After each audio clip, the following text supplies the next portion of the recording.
جی بالکل، اس ٹائم ہمارے ساتھ موجود ہے ہماری بہت ہی پیاری بہن مہارنگ بلوچ صاحبہ۔ ان سے پوچھتے ہیں کہ ان کے والد صاحب کو پہلے بھی گرفتار کیا گیا تھا، اس کے بعد ان کو چھوڑ دیا گیا تھا، پھر دوبارہ ان کو گرفتار کر لیا گیا ہے۔ اس حوالے سے جانتے ہیں۔ اب تیسری مرتبہ انہیں اغوا کیا گیا 7 مہینے تک، اور وہاں پہ ان کے ساتھ بہت زیادہ تشدد کی گئی تھی۔ میرے ابو جان کہتے تھے کہ اس طرح یعنی کہ 2 ماہ تک انہیں نیند بالکل نہیں دی جاتی تھی، 2 ماہ تک بس وہ لٹکے رہتے تھے، اور بہت سی زیادہ تشدد ذہنی بھی جسمانی بھی، یعنی کھانا تو بس بالکل 7 مہینے تک بس تھوڑا تھوڑا دیتے تھے۔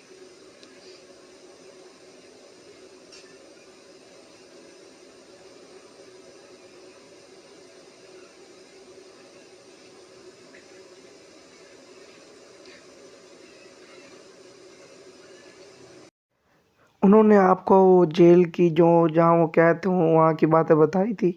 کوئی حال دیا تھا؟ وہ اکثر اوقات نہیں کہتے تھے، کیونکہ وہ ڈرتے تھے کہ کہیں ہم لوگ جب بھی وہ بتاتے تھے تو ہم لوگ رونے لگتے تھے، اس لیے بس وہ کچھ بات ہی بتاتے تھے کہ اس طرح مجھے مارا کرتے تھے۔ اور 2 مہینے تک انہوں نے بالکل جب بھی یعنی اس طرح ان کی ڈیوٹی ہوتی تھی کہ 7 مہینے انہوں نے بالکل دھوپ دیکھی ہی نہیں تھی، کہ بالکل اگر میری آنکھیں بند بھی ہوتی تھی تو آ کر مجھے مارتے تھے کہ مت سو جاگو اٹھو۔ جب وہ جیل سے ہیں ان کی حالت کیسی تھی؟ جب نکلے تھے تو بہت زیادہ بالکل بہت پتلے ہو گئے تھے، بالکل بہت زیادہ ان کی ٹانگیں بالکل خراب، بالکل ان کا چہرہ جس طرح ان کی آنکھوں کے گرد ہلکے بہت زیادہ سوجی ہوئی تھی بالکل وہ، کیونکہ پھر 7 مہینے بعد ہم لوگوں نے زیادہ نہیں دیکھ پائے کیونکہ وہ جیل میں ہوئے اس کے بعد نا، تو اس وجہ سے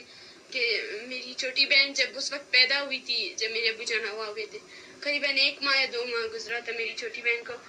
اور جب وہ رہا ہوئے تو میری بہن اسے پہچان ہی نہیں پا رہی تھی کہ یہ ابو ہے۔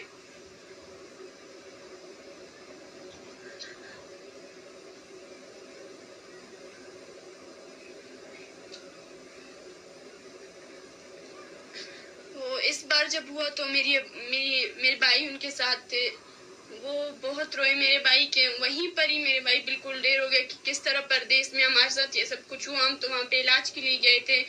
بہت زیادہ روئے تھے میرے بھائی کے، بھئی یہ کیا ہو گیا، میرے سامنے میرے ابو جان کو لے کر گئے اور بہت مارا تھا انہوں نے، بالکل گنز کے ساتھ کے